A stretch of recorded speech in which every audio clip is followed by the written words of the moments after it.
తాగడం గొప్ప కాదండి, తాగకుండా ఉండడం గొప్ప. అబద్ధాలు చెప్పడం గొప్ప కాదు, అబద్ధాలు చెప్పి అందరిని మోసం చేయడం గొప్ప కాదు, అబద్ధం చెప్పకుండా సత్యం కొరకు నిలబడడం అది గొప్ప. అనేక మంది జీవితాలను నష్టపరచడం గొప్ప కాదు, అందరికి మేలుకరంగా ఉండడం గొప్ప. హల్లెలూయా. తప్పుడు సలహాలు ఇచ్చి ఇతరులను గుంటల్లో తోయడం గొప్ప కాదు, ఒక మంచి మాట, ఒక మంచి సలహా ఇచ్చి ఒకరి జీవితాన్ని నిలబెట్టగలిగితే అది గొప్ప.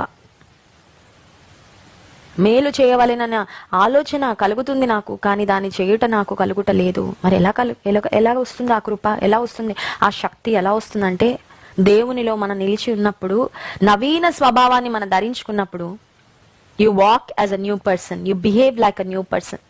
చాలా మంది రక్షణ పొందాక కూడా పాత జీవితం యొక్క లక్షణాలను చూపిస్తా ఉంటారండి. They show the traits of their old nature. పాత లక్షణాలు సడన్ గా కనబడతా ఉంటాయి. కానీ విశ్వాస జీవితంలో మనం ముందుకు వెళ్లేవారం కానీ వెనక్కి వెళ్లేవారం కాదు కదా. We're pressing on towards the goal. దేవుడు మన కొరకు నిర్దేశించిన గమ్యం వైపుకు మనం సాగిపోతున్నాం.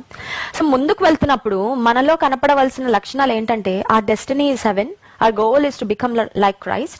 క్రీస్తు ప్రభు యొక్క పోలికలోకి మార్చబడడం మన ఉద్దేశము, మన ఆశ, మన తాపత్రయము.